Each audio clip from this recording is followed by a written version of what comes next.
Buenas tardes. Ya empezamos.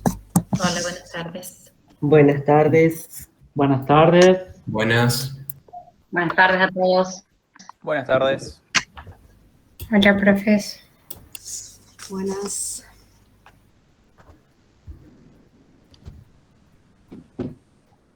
Buenas tardes.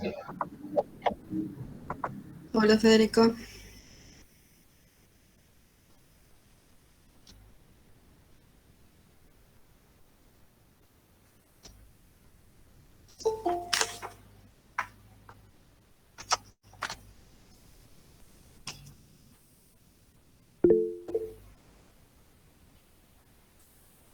Hola.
Alumine y Alexis, ¿están a la noche o están a la mañana?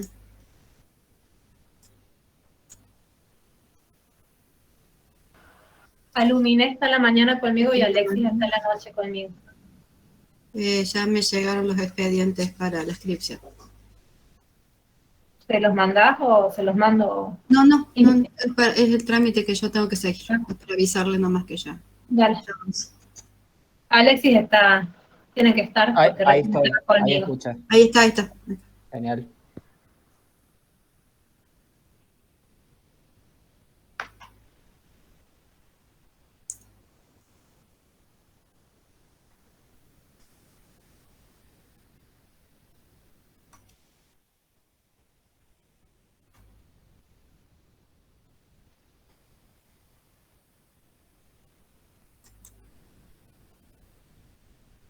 ¿Probá a empezar a grabar, Silvia, por favor? Bien.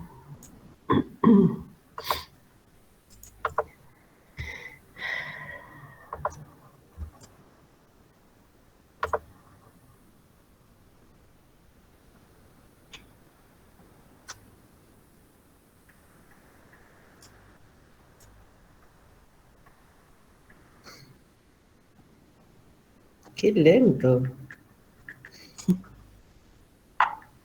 Por eso te lo pedí antes. Sí, no sé por qué.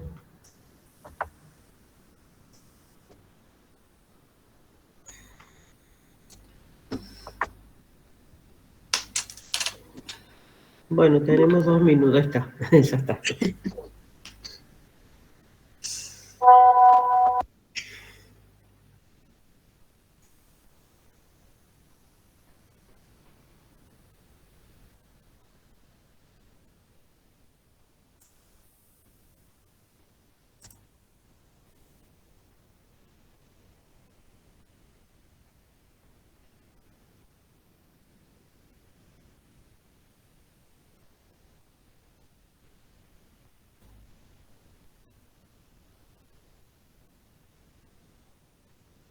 ¿Se ve?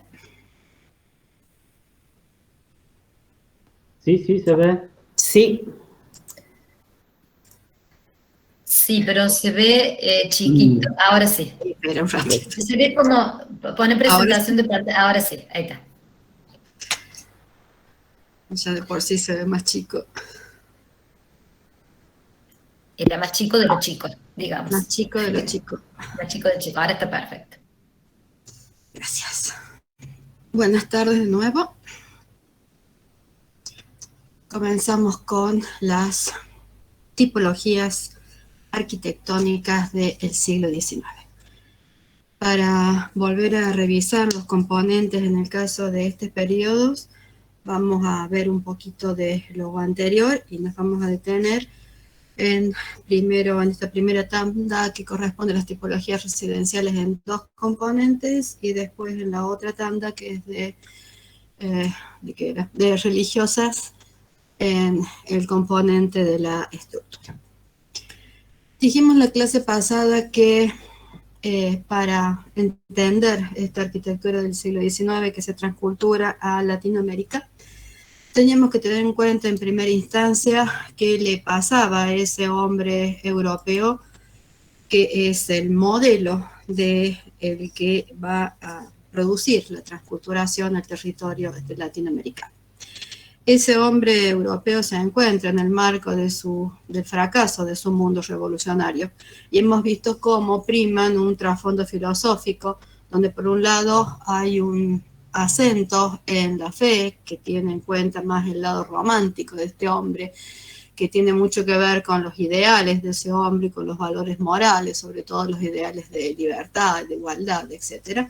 Mientras que del otro lado primaba más la razón.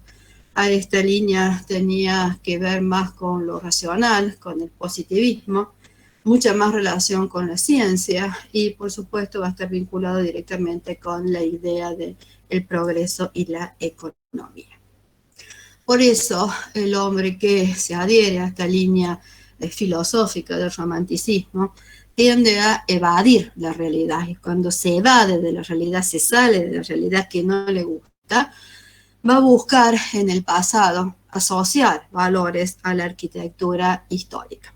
Arquitectura histórica que corresponde al mismo territorio europeo y que, por lo tanto, tiene para él un significado importante. Insisto, esta cuestión de volver al pasado significa que están buscando modelos que están fuera de su tiempo, fuera del 19 y fuera de su lugar muchas veces, fuera del propio territorio europeo. Mientras que por el otro lado, aquel hombre que tiene más vinculación con esta cuestión del positivismo, es aquel que va a demostrar una fe indefinida en el progreso y va a creer además que el hombre va a seguir progresando indefinidamente. ¿Cuáles son las líneas que en arquitectura van a responder a estos dos lineamientos filosóficos que acabamos de revisar? Por el lado del romanticismo, la primera línea es el historicismo. ¿Qué es el historicismo? Es la tendencia a seleccionar y aplicar en forma constante un lenguaje arquitectónico del pasado europeo, partiendo de Grecia, Roma, para Cristiano Bizantino, ¿no? Hasta llegar efectivamente al siglo XIX. ¿Para qué recurre este hombre europeo a la historia? En busca de modelos, de valores que sustituyan los de su propia realidad, porque entiende que ha perdido esos valores morales, espirituales, religiosos, cívicos, sociales, etc. Y va a buscar en la arquitectura una referencia a esos valores y lo va a tratar de traer a su propia realidad. Pasado la primera parte del siglo XIX, ya llegando hacia finales, siguiendo la misma línea filosófica del eclecticismo, esa tendencia a seleccionar lo mejor de cada doctrina, se hace exactamente lo mismo con la arquitectura en función del lenguaje. Se selecciona lo mejor de cada lenguaje a criterio del diseñador y se lo compone en una sola obra. En arquitectura eso también se llama eclecticismo. Y la última línea que podemos identificar con este trasfondo filosófico del romanticismo es el pintoresquismo. El pintoresquismo no es otra cosa que diseñar sin límites de tiempos cronológicos o geográficos. No estamos buscando exclusivamente modelos dentro de la antigüedad europea, sino que tanto podemos usar modelos que corresponden a la arquitectura tradicional, francesa, por ejemplo. Tradicional quiere decir sin arquitectos, una arquitectura más folclórica, más vernácula, si ustedes quieren. Como también podemos buscar líneas como los lenguajes chinos, lenguajes japoneses, incluso lenguajes que corresponden a los pueblos originarios de América, como aztecas, mayas e incas. El pintoresquismo de por sí es exótico. Recuerden que exótico era todo lo que estaba afuera de Europa, es decir, nosotros somos exóticos para los europeos. El pintoresquismo también es artesanal y se va a dar en general su composición por una vinculación de partes, todo lo contrario de las otras dos líneas que mencioné antes, que ya vamos a ver adhieren a otra línea de composición. Acá estamos casi vinculando exclusivamente los lenguajes. Mientras que de este otro lado, ¿qué voy a encontrar en la arquitectura como expresión a los que siguen esta línea racional y positivista? Pues el positivismo se ve directamente en el uso de los nuevos materiales y de las nuevas tecnologías, sobre todo de grandes luces.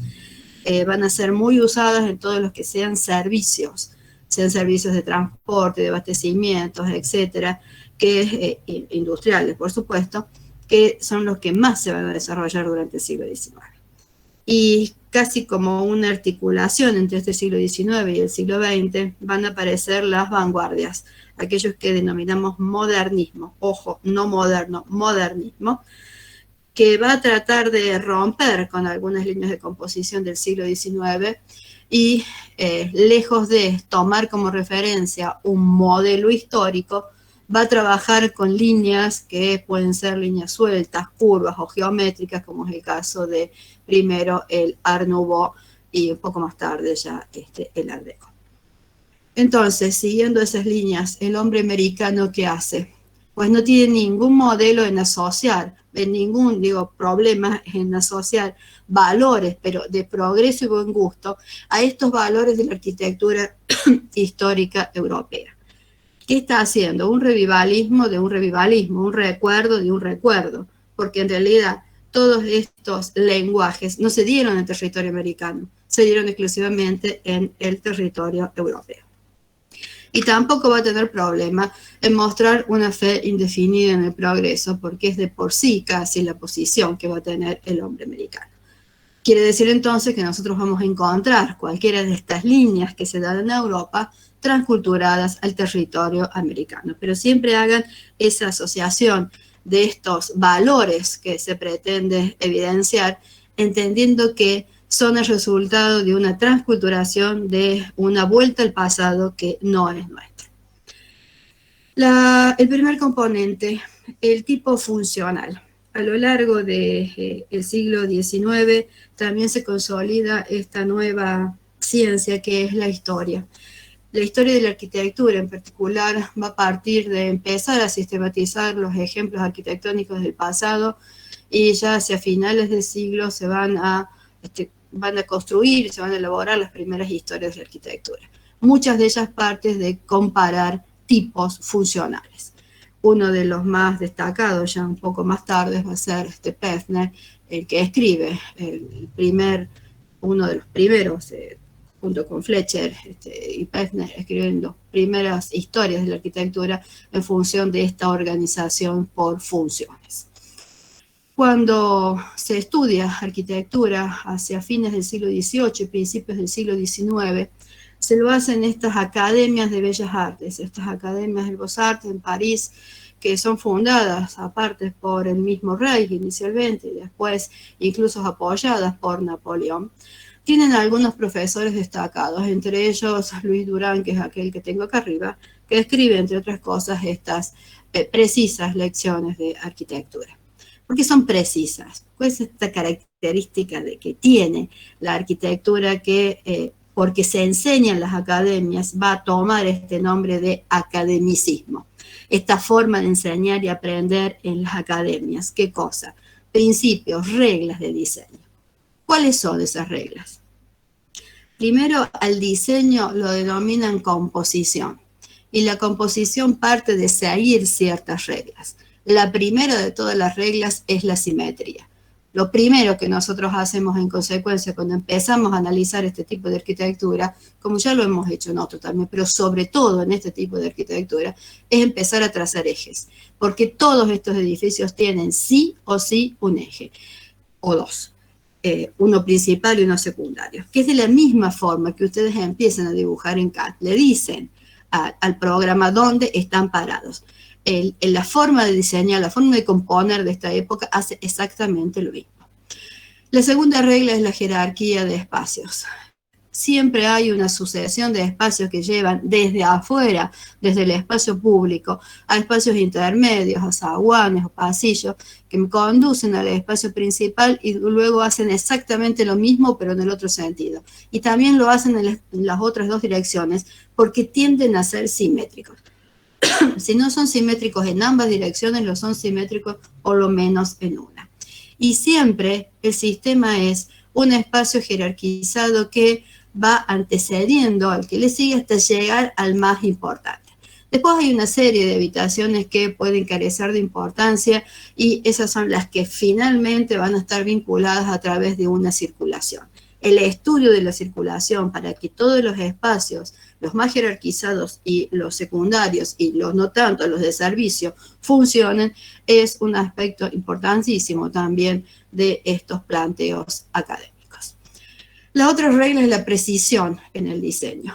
Como ven, hay una retícula de base y se empieza a dibujar a partir de esa retícula. No queda nada librado al azar, no sobra ni falta nada. Esta precisión en el diseño se va a ver también en los volúmenes que después se van a empezar a levantar a partir de las plantas que ustedes tienen en el centro. La siguiente regla es la forma geométrica. Todo deviene de una forma geométrica. Hay cuadrados, hay rectángulos, hay círculos, pero no van a haber formas exactamente libres. Hay también una jerarquía dentro de estas formas geométricas y está todo en función de un equilibrio que va a lograr el edificio al final de su composición. La otra regla son las fachadas horizontales delimitadas. ¿Eso qué significa? Que cuando nosotros analicemos las fachadas de estos edificios siempre vamos a encontrar un basamento, un desarrollo y un coronamiento. Esos tres elementos en horizontal van a ser subdivididos a partir de la búsqueda de módulos o del diseño de módulos. En este se ve mejor, que hay un módulo central y dos módulos exactamente simétricos a ambos lados. De esa forma se va a generar el resto del edificio, por esta sucesión de algunos módulos que se repiten y que en conjunto conforman equilibradamente, simétricamente, jerárquicamente, tanto las fachadas como también los espacios interiores. El lenguaje no solo se refiere al exterior en estos casos, y también hemos visto en otros periodos, sino también y particularmente a algunos espacios interiores. Y finalmente, lo que dije antes, las circulaciones son importantes durante este periodo en particular para la composición académica. Por eso hay que ver cómo se desarrollan estos sistemas de circulaciones, que en algún caso son muy claros, porque el eje de jerarquía es uno de ellos, mientras que después vamos a encontrar otros que son secundarios, que posiblemente los tengamos que identificar. Cuando esta primera composición en planta se sube después a fachadas y a cortes, van a volver a ver lo mismo. Es decir, esto también tiene simetría, también tiene jerarquía. Este es el cuerpo más importante, los otros dos son de menor jerarquía. Suele haber, aunque no están estos dibujitos, también un volumen que siempre remata en ambos laterales, de tal forma de delimitar el desarrollo de la fachada. Y siguiendo estas reglas, entonces se pueden componer, esta es la base geométrica, que después me va a permitir añadirle, incorporarle los recursos del lenguaje que yo elija para volver a ese pasado y establecer las asociaciones de valores correspondientes. La siguiente diapositiva nos va a permitir empezar a vincular estos componentes. Recién dije que el academicismo, entonces, que tiene mucho que ver con la razón, porque ha usado todos elementos racionales para diseñar y establece reglas precisas. Se enseña en la academia, de ahí su nombre. Estas academias son los que generan esta profesión nuestra de la arquitectura. Y dada las características que tiene, está directamente ligada a esta cuestión del tipo funcional. Esta escuela de Beaux-Arts francesa primero pasa a Madrid en 1750 y pico, y después cruza a Lisboa, y finalmente llega y funda academias en México, en Chile y en Río de Janeiro, ya hacia fines del siglo XIX. Ese es el componente del tipo funcional. En cuanto al componente de la estructura, la técnica y los materiales, esto en cambio va a tener una fuerte relación con el positivismo, porque es acá donde va a entrar a jugar el uso de estos nuevos materiales como el hierro y el litio. Los que diseñan, los que trabajan, los que calculan con estos nuevos materiales son los ingenieros. Ingenieros que han estudiado en la Escuela Politécnica del París, que tiene el mismo funcionamiento, pero con otros fines que la Escuela de Bellas Artes. También fue fundada por el RAI, es decir, que son anteriores, son de fines del siglo XIX. Ellos son los que se van a encargar específicamente de este desarrollo del uso del hierro que no solamente sirve a los fines estructurales, sino que también hay una especialidad en este hierro ornamental que acompaña los procesos estructurales.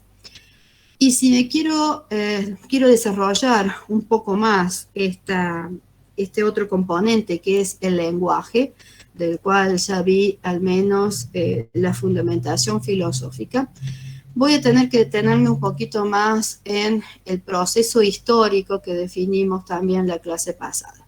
Había un proceso de dominación hispana todavía, hacia fines del siglo XVIII, hasta los procesos revolucionarios, los propios procesos de independencia y de organización nacional, donde muchas veces no era tan fácil construir hasta la sanción de la Constitución, y en el caso nuestro, el periodo de mayor auge, que es la generación del 80. Y finalmente, la última parte que ya sí corresponde al desarrollo específicamente de la organización nacional, que sería la última etapa de este siglo XIX. Entonces, siguiendo esos tres grandes bloques históricos, al primero de la dominación hispana, le corresponde el uso por primera vez a partir de la influencia de esa ilustración que también ya señalamos entre fines del XVIII y principios del XIX, del neoclasicismo. Porque este neoclasicismo, que está fuertemente vinculado con Grecia y con Roma, tiene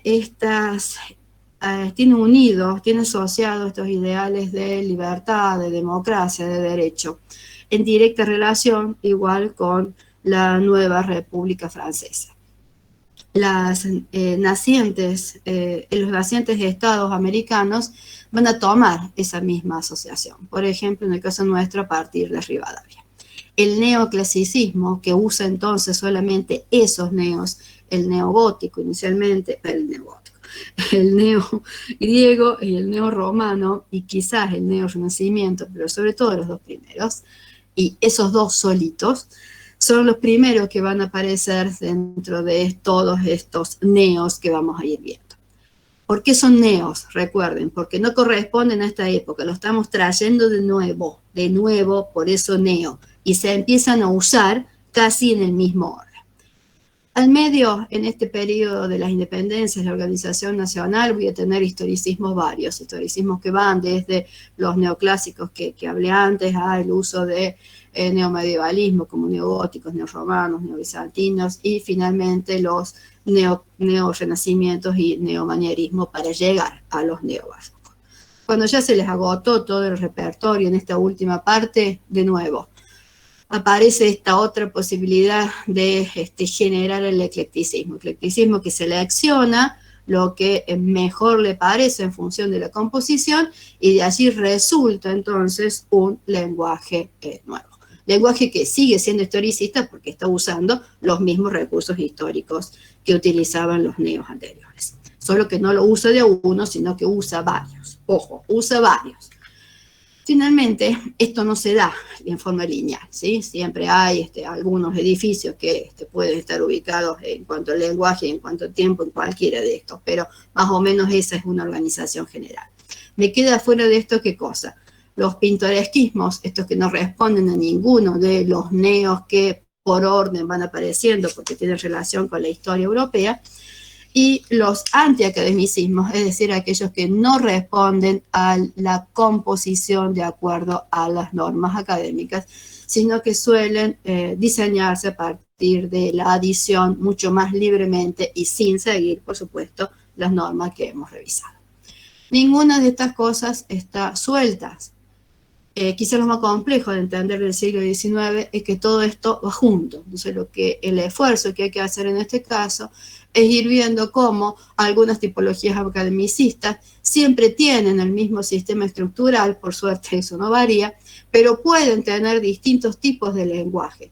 Y también esos tipos de lenguaje van a tener algunas técnicas singulares de resolución en cuanto al sistema estructural, el sistema ornamental, que tengan alguna particularidad, y también se me pueden salir en el caso de no ser ni de estas líneas de los historicismos, ni seguir esas leyes, reglas académicas. Empecemos entonces con la tipología residencial. Esta tipología de vivienda está organizada de acuerdo a las clases sociales. Por eso vamos a ir viéndolas desde las clases sociales más altas hasta llegar a las más bajas.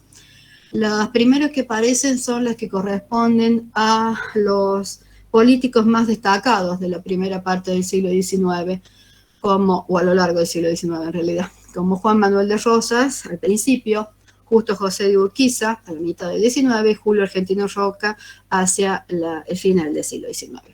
La que yo voy a desarrollar casi solamente es el Palacio San José, pero como ven, las tres residencias de estos presidentes van a ubicarse no dentro de las ciudades, sino en sitios suburbanos o en sitios rurales. Incluso en el caso del Palacio San José, casi evadiendo esta centralidad porteña, se va a ubicar en Concepción de Entre Ríos. Van a tener siempre autores que son extranjeros, sean estos franceses o italianos. Italiano es Pedro Fossati, el que diseña el Palacio San José para Justo José de Urquiza, y van a responder, por supuesto, a estas normas académicas y van a hacer alguna alusión a estos lenguajes historicistas que asocian valores al pasado. ¿Cómo se desarrolla el Palacio San José? El Palacio San José es la cabeza de una estancia que tiene un desarrollo de unas 250.000 hectáreas, es decir, 2.500 hectáreas. Es decir, que es la cabeza de un desarrollo productivo significativo. De esa superficie dedica 20 hectáreas a parques y jardines. Estos parques y jardines empiezan, este es el eje de composición del edificio, empiezan antes del edificio, hay una serie de parques con, le llaman parques exóticos, con algún tipo de plantaciones que vienen del exterior y algunas propias, después otro más, un parque más ornamentado, más controlado, y finalmente el parque francés. A partir de ahí hay una galería que permite el acceso al primer patio.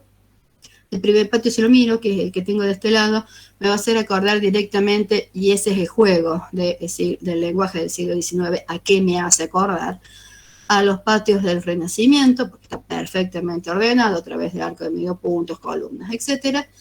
Mientras que si ya paso al segundo patio, que es el patio del Parral, es un patio que está diseñado a partir del recurso del hierro, rodea toda esa pérgola de hierro en torno al segundo patio, y entonces me queda un primer patio de mayor jerarquía, el patio de honor, en torno al cual están los salones principales y las habitaciones de la familia, y un segundo patio de menor jerarquía, donde se alojan posiblemente todos los invitados de menor jerarquía, y también me abre paso hacia el último patio, y este último patio, que tiene las dependencias de servicio, también tiene la capilla del conjunto. Este conjunto además tiene cocheras, palomares, pulperías y todo lo que hace a un establecimiento agro-ganadero de jerarquía en la región.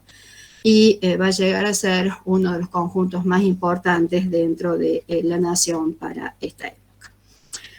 Este palacio en particular está jerarquizado por pinturas de Juan Manuel Blanes. Responde entonces, en cuanto a su tipología, a lo más parecido a una de las villas italianas que hemos visto en el Renacimiento italiano, con algo de mezcla también de las villas manieristas, porque cuando me voy acercando a ese edificio, voy viendo que esta cuestión de la logia me genera una parte oscura en la parte baja, es decir, lo debilita, lo hace más liviano, mientras que hace más pesado los dos laterales con el refuerzo de estas torres, y también debilita, indefine la zona superior del límite en ese cornizamiento, pero que se acercan a algo al manierismo. Sin embargo, ustedes van leyendo ese eje de composición, la sucesión de patios, también esta cuestión indefinida, porque con la mirada puedo atravesar el edificio completo, y a lo lejos, aunque en la foto no se ve, esto también tiene un lago que hace a esta cuestión del romanticismo, etc. El espacio principal de esto, sin ninguna duda, son los patios, y la técnica que se utiliza acá, aunque después la vamos a ver mejor en el segundo grupo de ejemplos, está construido a partir de ladrillos con la inclusión de perfiles de hierro fundido. Volviendo a la clase social alta, pero en este caso urbana, en pantalla tienen 3 palacios, el Palacio Anchorena, el Palacio Errázuriz y el Palacio Paz, que corresponden a las familias terratenientes y también con vinculaciones sociales y políticas que ocupaban todo el manejo del país en ese momento, lo que se llamó la generación del 80, cuyos palacios son casi siempre copias, siguen modelos. Acá tengo un palacio francés barroco original, pero siguen modelos siempre europeos. Incluso sus propios autores, los que tienen anotado ahí, son todos autores que mandan los planos y en general nunca llegan a la Argentina, salvo efectivamente Alejandro Christoffersen, que es el diseñador de que sí vive acá. El palacio que vamos a seguir, que son los 2 que tengo arriba, siempre parten de nuevo de un eje. Acá tengo un eje principal, un eje secundario, y a partir de esta elipse, que es el patio de acceso, que se transforma el patio en un espacio de acceso, en vez de ser ese espacio privado que está en la parte posterior, genera la división, si sigo estas 2 líneas así, de 3 grandes departamentos. Uno que corresponde a la familia principal de los Anchorenas y otros 2 que corresponden a sus hijos con sus respectivas familias. A partir de los accesos, hay accesos a esas otras 2 viviendas y también toda una galería curva que lleva a los respectivos apartamentos, se llaman esta subdivisión en conjuntos, y la vinculación entre ellos se da por estos 2 circulitos que están viendo ahí, que son centros de circulación vertical.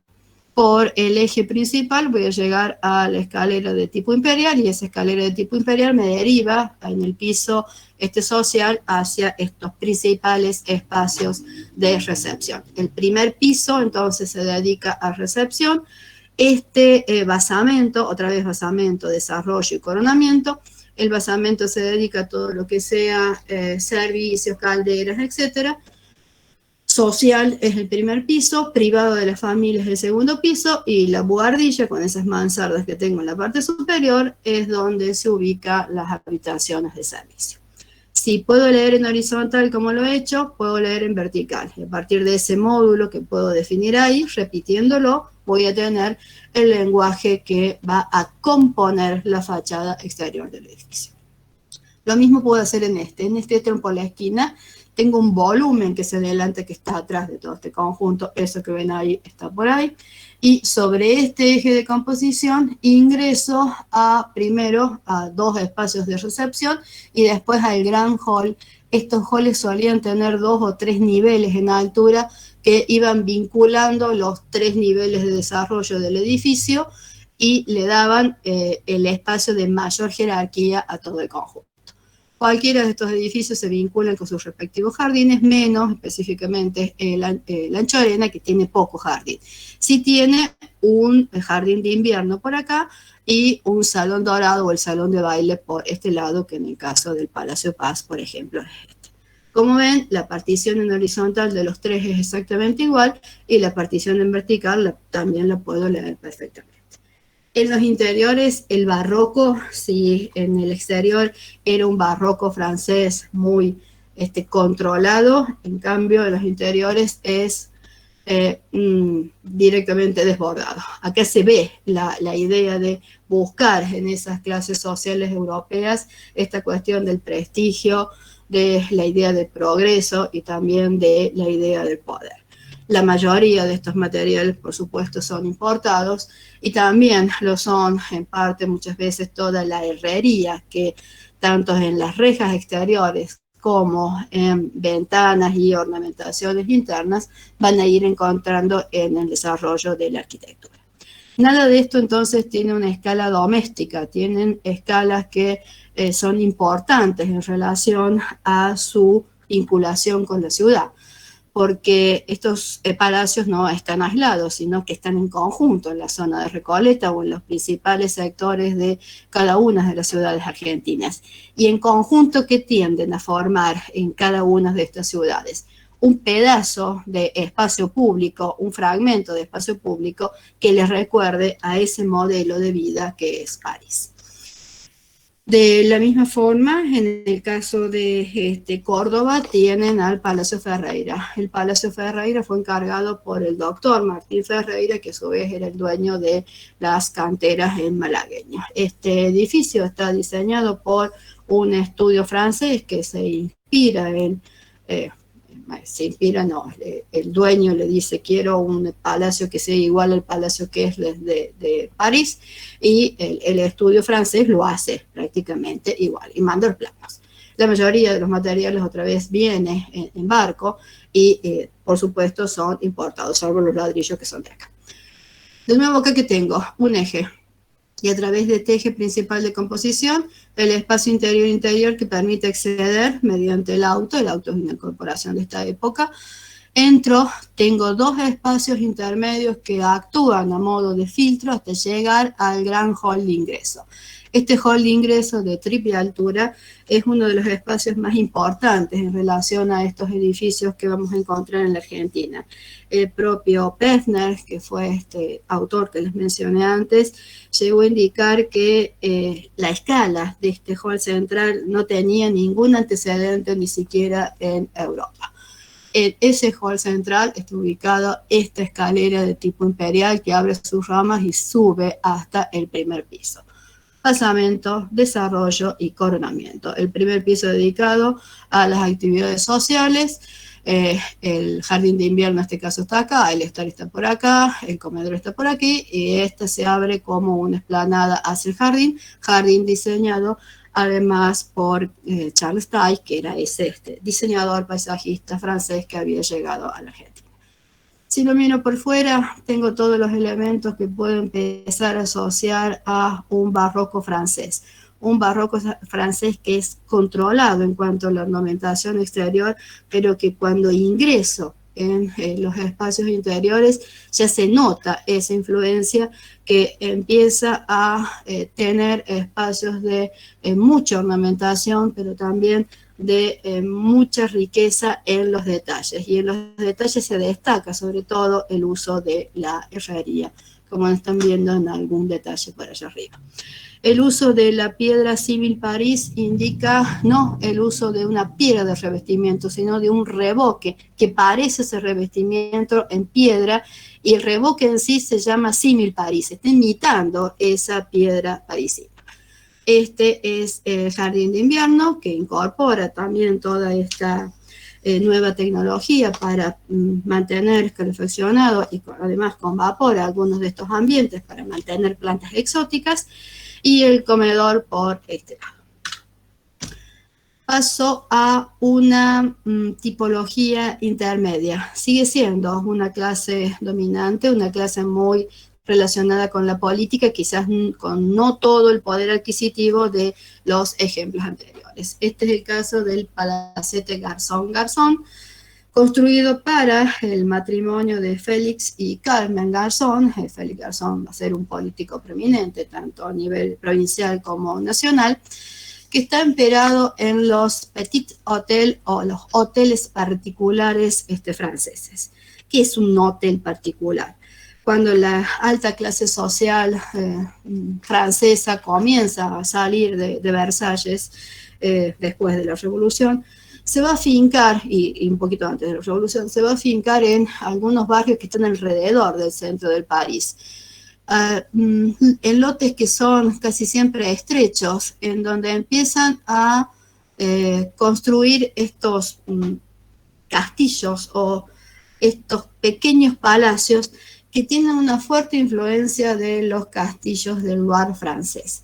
Esos castillitos, ese castillo ideal francés con este tipo de terminaciones en puntas, de muchos elementos, de muchas chimeneas en la parte superior, muy trabajada siempre la cubierta, va a ser como el modelo que siguen en el caso francés. Y lo van a hacer también cuando se transculturan al continente latinoamericano.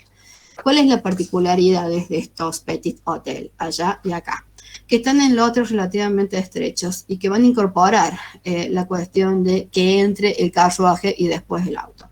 Entonces, en este lote estrecho que tengo, un ingreso peatonal, un ingreso de la familia, no del servicio, hacia un espacio, de nuevo, que es un hall de doble altura, como en ese caso lo tengo, y que de ahí derivo a los espacios sociales que están en planta baja, incluido el comedor que lo tengo por acá, y los espacios ya familiares de los apartamentos separados por grupos de una habitación, con baño, con vestidor, con salón, etcétera, en varios.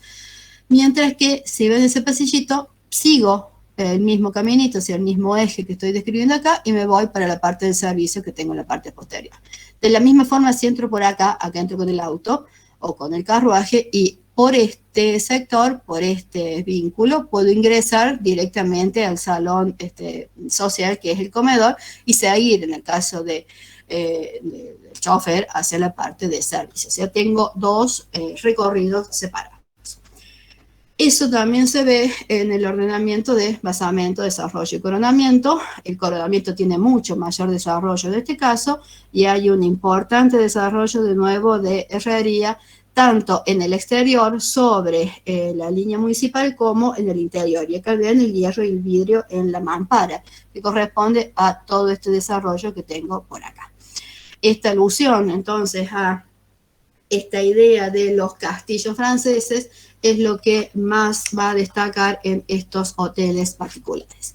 Si se fijan también en la composición, recién lo hice horizontal, tiende también, esto es como si fuera más antiacadémico, porque no tiene un eje de simetría perfecto, tienden a separar los volúmenes para que se puedan leer como si fueran volúmenes adosados a lo largo del tiempo. No hay uno solo de todos esos, hay muchos. Ahí tienen el caso de Córdoba y de Buenos Aires, por ejemplo, una serie de estos hoteles particulares que llegaron a conformar zonas significativas en los barrios más importantes de las ciudades latinoamericanas hacia fines del siglo XIX. Y esta no está asignada, pero está puesta para que ustedes entiendan qué es eclecticismo. Ustedes tienden a decirle a todas las obras que son eclécticas, y no lo son. Ecléctico es cuando tengo en una misma obra varios elementos que hacen alusión a distintos periodos. Y ese es el caso de este castillo de la Glorieta, que está cerca de Potosí, en Bolivia, que fue edificado por esos dos señores que tengo ahí, Francisco y Clotilde de Argandoña, que tenían un reconocimiento papal y por eso tenían ese título, Príncipes de la Glorieta. Y cuando ustedes ven esta obra, empiezan a encontrar pedazos que corresponden al Renacimiento, pedazos que corresponden al Gótico, pedazos que corresponden a una influencia árabe, mozárabe, por allá tengo algo de bizantino y de ruso, y por ahí tengo algo que también es árabe, y toda la parte de la caballeriza, por ejemplo, es manierista. Entonces todo esto, además compuesto a partir de normas académicas, sí da como resultado un edificio que es ecléctico. El patio, además, en ese caso, uno de los patios chiquitos es árabe, y entonces en conjunto, ahí sí, lo que tengo como resultado es un edificio de lenguaje ecléctico. Cuando me alejo de una situación urbana y paso a una situación suburbana, esta cuestión de seguir las normas académicas y de tomar exactamente un lenguaje de pasado y ser como más calmo, más tranquilo en cuanto a la resolución de estas asociaciones, puedo empezar a utilizar no ya tanta cuestión académica, sino ser un poco más antiacadémico. Y eso sucede sobre todo con las viviendas suburbanas que están destinadas a recreo o a villas de veraneo. En particular en Mar del Plata, por ejemplo, o en nuestro propio caso, en las afueras de Córdoba y después también cerca de las sierras de Córdoba.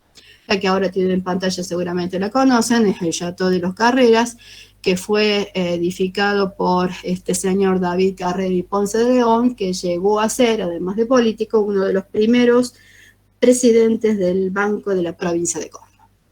¿Cómo es el Chateau?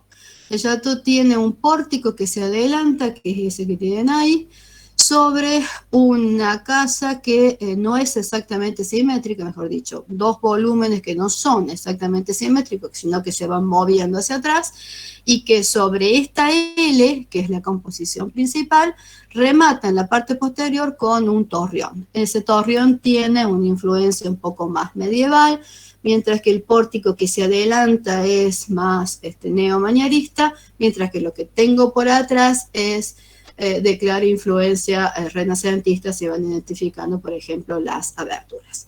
Si miro el patio ya es una resolución que es muy parecida a las casas chorizos que nosotros vamos a ver después, es decir, una resolución que tiene más que ver con los modos de vida del lugar. No hay una sola de esas villas suburbanas, sino que hay muchas. Y si se fijan, en las villas empiezan a mostrarse más el uso del hierro, por ejemplo, como material de construcción, que ya no está metido, escondido dentro del ladrillo, sino que se expresa a la vista, o se expresa sobre todo a través de los grandes sistemas de mampara que usan justamente el hierro y el vidrio. Les paso ahora una serie de otras tipologías que nosotros vamos a ver después vinculadas con otras por sus funciones. Por ejemplo, vamos a hacer mayor hincapié en la producción cuando veamos las estancias, en particular la Maribetti que tengo por acá, sin olvidar que el germen de toda la vivienda argentina es el rancho, y que a partir del rancho se desarrolla después varios, tantos tipos como sistemas constructivos, y que las estancias que corresponden a la zona de los grandes desarrollos agropecuarios del centro de Buenos Aires y del centro del país, para encabezar esos sistemas productivos, van a construir estas respectivas cabezas de estancia, estancias que van a aludir, como ven, a varios, no a uno, lenguajes del pasado, y van a también a seguir en algunos casos más a las leyes académicas, y en otros van a ser evidentemente antiacademicistas. También entran dentro de estas tipologías las casas de rentas, los hoteles, por ejemplo, que siguen, como ven, el mismo tipo de composición académica, tanto en planta como en fachada, incluyendo, por ejemplo, los hoteles de inmigrantes, que son los primeros que recibían al inmigrante cuando ingresaba a la República Argentina. Y me van a quedar las dos tipologías que ya corresponden a las clases medias bajas. La primera de ellas es la vivienda de medio patio, no porque la casa Garzón Maceda sea justamente una vivienda de clase baja, dada que la familia Garzón Maceda tenía posibles. Pero sí, en este caso, el ejemplo es un ejemplo de transición que está entre fines del siglo XVIII y el desarrollo del siglo XIX. Es una sucesión de varias remodelaciones de casa hasta que finalmente, hacia 1870, se ejecuta la casa actual. Esta casa ya está entre medianeras, es decir, que responde a esta idea de cómo modificar frente a la inmigración, a la entrada de la inmigración, en el caso de la República Argentina, la ocupación del territorio urbano, y se decide obviamente por la subdivisión tanto del lote que ocupaba la casa colonial como de la propia tipología colonial. Y así nace esta idea del medio patio, que me queda simplemente de partir la casa pompeyana a la mitad. Me queda la parte que me da sobre la fachada, un patio, un paso para atrás y otro patio, que no es otra cosa que lo que hace en realidad la casa Garzón Maceda. Tengo una habitación que es la principal, la primera, la social, que da hacia el exterior, que tiene las dos ventanas principales, un primer patio donde dan las primeras habitaciones. Las habitaciones siempre se van a recostar contra la medianera, una de las medianeras laterales, un espacio central, que acá es el comedor, pero que es el comedor, que acá está de este lado como si estuviera del otro lado del lote, pero que suele atravesar todo el lote en sentido transversal, separando un segundo patio, y este segundo patio ya corresponde a un patio de servicio. Si bien estas viviendas se comunicaban a través de las galerías exteriores, que en el caso de esta está conformada a través de todos esos puntitos que son columnas, también era posible en la temporada de invierno vincularse por el interior. De ahí el nombre, porque están en forma continua unas atrás de otras, de chorizo también que se les da a estas viviendas. Estas viviendas tienen, en cuanto al lenguaje, basamento, desarrollo y coronamiento, solo que no van a alcanzar el desarrollo en cuanto a recursos del lenguaje que hemos visto en los casos anteriores. Pero si tengo de nuevo un módulo que es repetido, puedo ir identificando para después ir haciendo las asociaciones con los respectivos periodos del pasado. Acá tengo una serie de ornamentos que son más bien vegetales, que se vuelven a repetir en la parte superior de cada uno de estos arcos, ventanas, y nuevamente, quizás lo más importante en el lenguaje de esta casa es el uso de esa herrería en cada una de las ventanas y puertas hacia el exterior.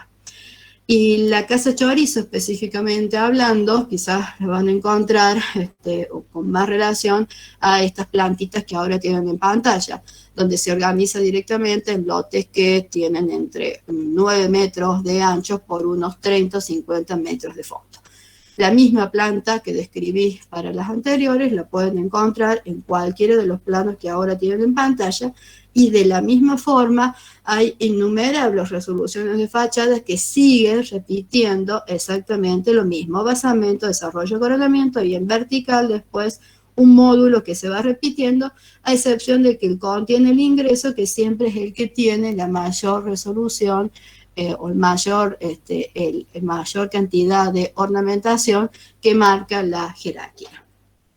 El sistema constructivo de esta casa es en ladrillo, y la cubierta, que es la innovación, empieza a usar la chapa. Ahí tienen el techo de chapa inclinado, que por el interior siempre tiene cielos rasos, horizontales, y tanto la cámara de aire que me queda acá arriba, como la que me queda abajo del piso de pinotea, acá abajo está la tierra y hay otra cámara de aire, es la que contribuyen al control de la climatización, que es natural, dentro de estas unidades de vivienda. De nuevo, el uso del hierro lo van a ver directamente a la vista en las galerías, en el uso de columnas de hierro fundido en este caso. El último de todas estas tipologías es el conventillo. El conventillo ya corresponde a la clase más baja, particularmente los inmigrantes que llegaban y una vez bajados del barco y ya fuera de ese hotel de inmigrantes tenían que encontrar una ubicación, si es que no se iban a los destinos que estaban adjudicados en el campo argentino. Y así nacen las primeras grandes casas de inquilinatos, casas que ocupan primeramente las viviendas de las familias altas, que estas habían dejado después de la fiebre amarilla en 1871, viviendas de doble patio ubicadas en los barrios del sur, y la clase alta emigra hacia Recoleta, estoy hablando de Buenos Aires, y genera entonces una zona de mayor jerarquía, que es la que ya vimos con los palacios, y después se empiezan a construir tanto las viviendas de medio patio que describimos antes, como estos conventillos. El conventillo, que deviene de convento porque está conformado a partir de patios que en los laterales y ahora sobre ambas medianeras tienen las habitaciones que dan directamente a ese patio, tienen como función alojar una familia por cada, y a veces dos por cada una de estas habitaciones. Suelen tener 2 niveles, un sistema de escaleras que vinculan esos 2 niveles, y en el mejor de los casos van a tener la incorporación de algunas cocinas en la parte exterior y baños en la parte posterior. Es en estos conventillos donde va a empezar a generarse este mestizaje que va vinculando tanto a los inmigrantes como al afrodescendiente o al afro directamente, como al aborigen, y en estos espacios es donde se genera primero un lenguaje particular de la orilla porteña, el lunfardo, y después también se genera esa forma musical que es el resultado de todo ese mestizaje que conocemos como tango. La letra de los tangos no es otra cosa que contar cómo vivían, hacinados, por supuesto, pero mixturando toda esta cuestión de idiomas, costumbres, cocinas y religión, que va a formar una de las bases de la identidad argentina. Hemos visto entonces organizadas en clases sociales y en posiciones en relación al urbano, suburbano, rural y otras, las tipologías residenciales a lo largo del siglo XIX. Y también podemos afirmar, después de haberlo revisado, que sus recursos del lenguaje son directamente proporcionales a esta clase social, porque las primeras que hemos descrito tenían absolutamente todo el manejo de los recursos del lenguaje, mientras que cuando llegué al conventillo prácticamente ni menciona el lenguaje, porque directamente no lo tiene, es nada más que un muro que da hacia la vía pública. Si no tenemos consultas, pasamos al taller.